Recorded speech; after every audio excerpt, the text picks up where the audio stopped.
Thank you.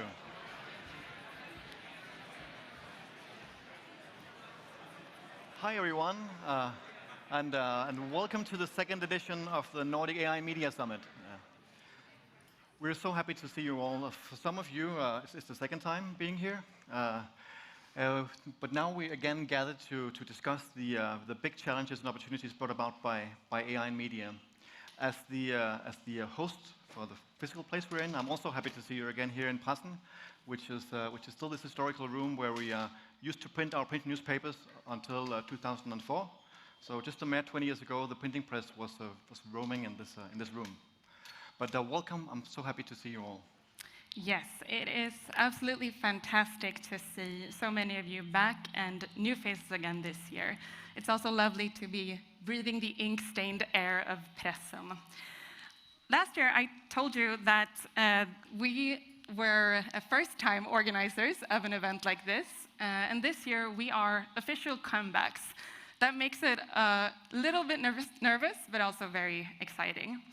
We have tried our very best to curate a program for you that gives you a chance to learn new things and network with new people.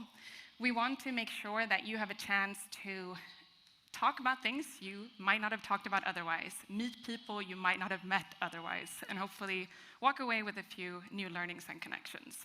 So we're going to spend a few minutes, just an introduction to the topic and the program that we're here to engage in. But before we do that, maybe you are curious about who we are. So we are the NAMS organizers and, of course, the program curators. Agnes leads the in-lab at Schibsted and is an industrial PhD in AI journalism at the Royal Institute of Technology in Stockholm. And Kasper, of course, is head of AI at Politikens Høst, this house. And he's also a research fellow at the Copenhagen Business School and project manager for the platform Intelligence in News project. I think I got this all right. And I'm head of AI and news strategy at Swedish Radio. And we're also supported, of course, by Sarah Inkari Vardar, who is here somewhere, who is Kasper's brilliant student colleague. Thank you, Sarah, for everything. So, Kasper and Agnes, who are actually the organizations that are formally organizing this? Yeah, so formally, two organizations organize this event. One is the PIN project, Platform Intelligence in News, the one I'm heading. The PIN project is an applied research project that aims to develop responsible and effective AI systems for news. It's a partnership between the University of Copenhagen, Copenhagen Business School, Technical University of Denmark, and Politikens Høst. And Nordic AI Journalism Network, Agnes, what's that? Glad you asked. So we are a peer-to-peer network founded in 2020 by Olle and myself. We bring together about 400 people from different media organizations, primarily in the Nordics, but also from elsewhere. We exist to make sure that we share knowledge across organizational boundaries. And we have the not-so-humble ambition of making sure that the Nordics can take a lead on responsible use of AI in the media industry. Yes. Yes. And as you know, this is a non-for-profit event. And in order to get you all here for such a reasonable price, we have received a very generous support of Tinius Trust, Politikens, and Innovation Fund Denmark. And we're actually very proud of the fact that we can be an independent conference and that we're not receiving funds from, for example, the big tech giants or commercial sponsors that we have to give airtime. So thank you all for helping us make this possible. And we also want to extend our deepest gratitude to the JP Politikens Media Group for hosting us here in this great historical location. So thank you, Stig, and all the other friends from JP Politiken. So why are we all here? For the past 20 years, we've been living this massive digital revolution in media. And at this point, it seems absolutely clear that the next phase in this big digital transformation will be driven by AI. It's a new phase that will transform over the coming years the way we produce, consume, and monetize news. So looking back at the past year, we've certainly seen things beginning to accelerate a little bit. We've seen applications, in particular of Gen AI, popping up everywhere. We've certainly also seen a lot of more attention being given to this. At the same time, it seems like we're in the beginning of something. It's still the early phases here. And we do perhaps have a tendency sometimes to exaggerate the change we think that will happen the next year or so, while perhaps also underestimating the deep transformative potential that this technology is likely to have in a time span of maybe 5 or 10 years. Why is AI so special? When I was here last year, I said that AI is special, of course, because it's a new technology that allows us to automate tasks that usually requires human intelligence. Also, it is a general purpose as that. So AI affects us in so many different ways across the entire news media value chain. We've seen for some years now that NLP and computer vision have been affecting the way we discover and produce news. We've seen recommender systems that, when used correctly, allow us to let our news find the right audiences. We've seen predictive modeling, another type of AI, helping with the monetization of news. In the past years, things have changed a little bit in the way we work with it because of Gen AI, which is this even more general purpose technology that affects all steps of this value chain. So Gen AI is really the big new thing. It's also the first time AI really sort of has entered the newsroom. And that's probably also why we can see when looking at who's in the room today, that we certainly have a lot more editors this year than we had last year. So it seems like we're suddenly becoming aware that it's also important to begin being concerned about this and excited about this when you're working in the editorial room. But it is not all about generative AI, and we think it's very important that as an industry, as a community, we are on the lookout for symptoms of the shiny object syndrome. We need to be asking ourselves, are we interested or are we working with a particular type of AI technology because it is creating value or because it's fashionable and other people are doing it? Sometimes I feel like we talk about the AI shift or the wave of transformation as a natural force, something that happens without our control. But it is very important to recognize that we are all part of shaping these developments. And with that, we have a responsibility to look beyond the hype and ask some more substantial questions. We need to be considering how we might move towards a more sustainable media ecology. How might we update our organizations, and how might we make sure that our work with AI aligns with our editorial values and mission? These questions are big, they are many, and they are in dire need of our attention.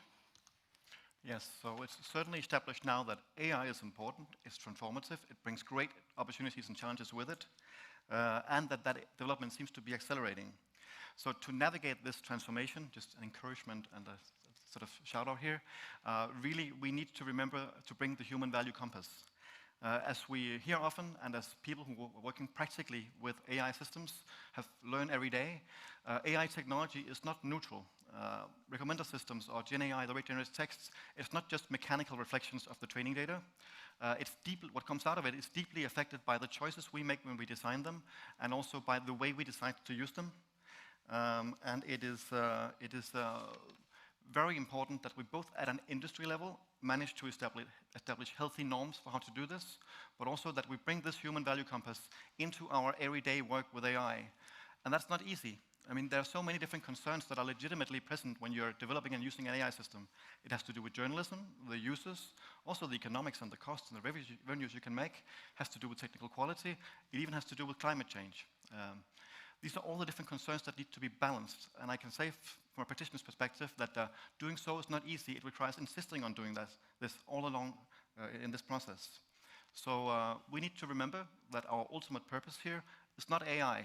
It's still the basic mission we have as publishers. It's the basic role we play in society, and AI AI will and can enhance this role if we do it the right way, but it shouldn't change who we are. Yes, we're in journalism, right? But you don't become innovative and develop this ethical editorial compass in a vacuum. We have to use our human collective intelligence for this. So since 2020, as Agnes said, we've been sharing experiences and practical use cases in the Nordic AI in Journalism Network.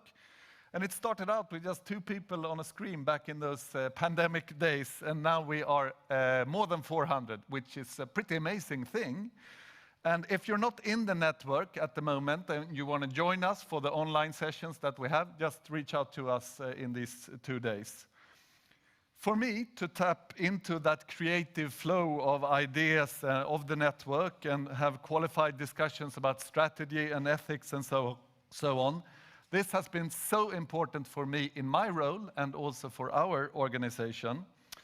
And increasingly, we have also met physically, like here today. And recently, we met at South by in Austin, a couple of us, for a Nordic media mingle with a lot of beer, actually, that the Danes brought. I think the Norwegians and the Finns were not bad as well. Just a question, speaking about networking.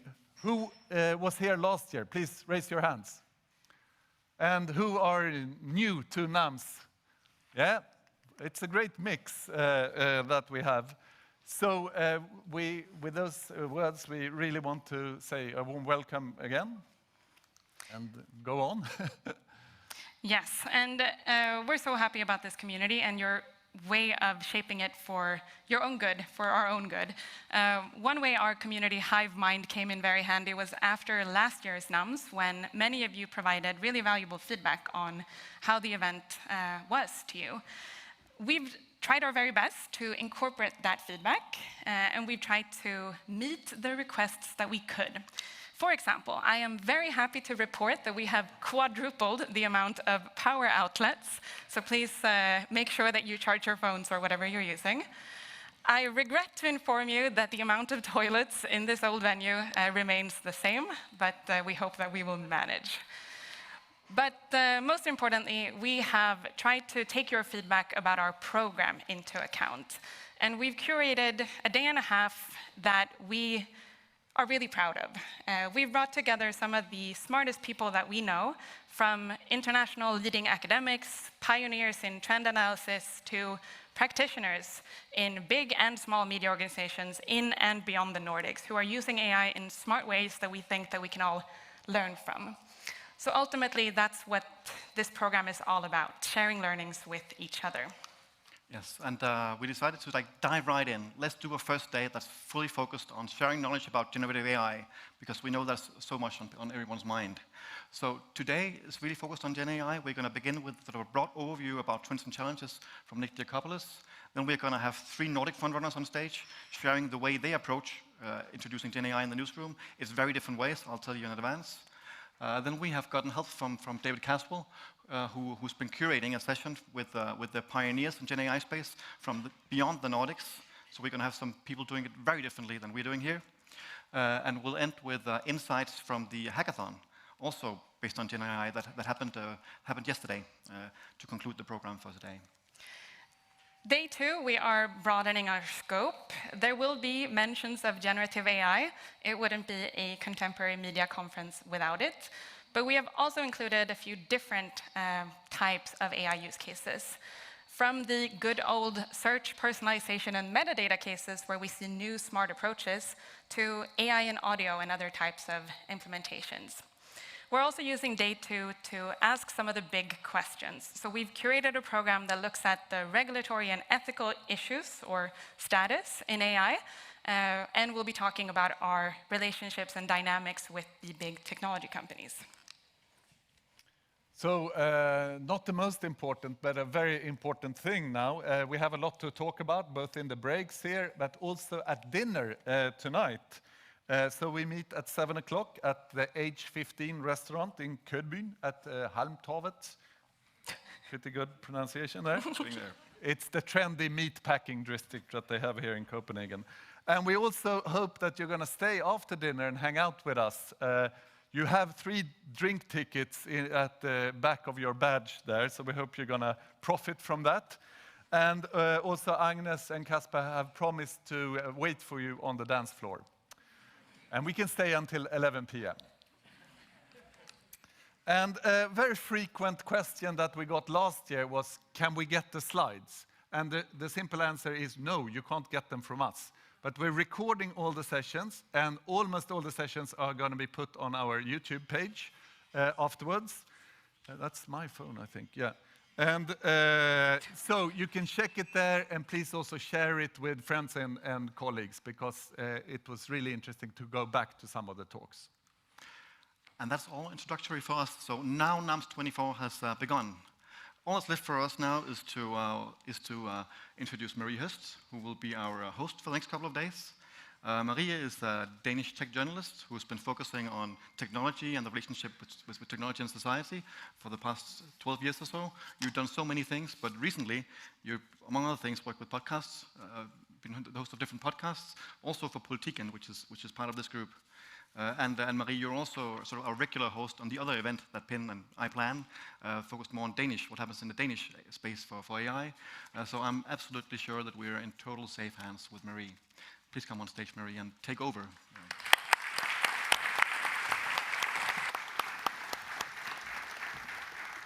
Hi, everyone, and thank you so much, Kasper, Agnes, Olle. Thank you for creating this amazing program. I'm so looking forward to it. Thank you for bringing us all here, and thank you so much for letting me host. I'm so excited about this. And I really look forward to the next couple of days, packed with content for you. Did you notice we don't have a break on the second day till lunch? So it's gonna be kind of, you have to be energized for this. We have a lot to talk about, because never before, I think, has technology transformed media at such a pace like we're witnessing today. And I think we all have to kind of make an effort to keep up and to try to find solutions to the challenges and come up with all the great ideas, as so many of you have and will present the next couple of days. And we really want you to participate, as Olle mentioned as well. We want you to talk to each other. We want you to take the time to meet each other. You should know how many interesting people are in this room right now. So please talk to a stranger when you have the time, in the breaks and at the dinner later, as they mentioned before. And we also hope that you will ask questions to the speakers up here when they are done with their keynotes. And luckily, technology has brought us the solution on how to make it more fun to pass the microphone at a conference. So this square thing is called a catch box. You speak into it like this. And then you can kind of just, when you want to ask a question, you just raise your hand. Someone, maybe me, maybe someone else, will throw this thing at you. Then you catch it, maybe you don't catch it, you speak into it like this. And you don't have to be scared, because you can drop it. That's pretty important, I think, because when I heard about this, my immediate reaction was kind of performance anxiety, and I still feel it a little bit. Will I catch the microphone? Can I throw the microphone? So let's just all agree we won't laugh at people who drop the microphone or get the microphone in their heads or something like that, okay? Okay, let's just try it out, right? So let's throw it down here, and I'll ask, what's your name? My name is Arnie Ejnarsson. Okay, Arnie, can you throw it over there, the microphone again? See who catches. Hello. Hello, where are you from? Denmark. Okay. Anders. Anders. From DR. Okay, and can you throw the microphone again? Somewhere? You decide? Okay, hello, hi. Hello, I'm Gustav. Hey, can you explain the layers of a neural network? Easily. Okay. Let me just... Yeah, you can throw it. No, I think we got it now. Let's yeah. See, it won't break. It'll just disappear. Okay. Let's see.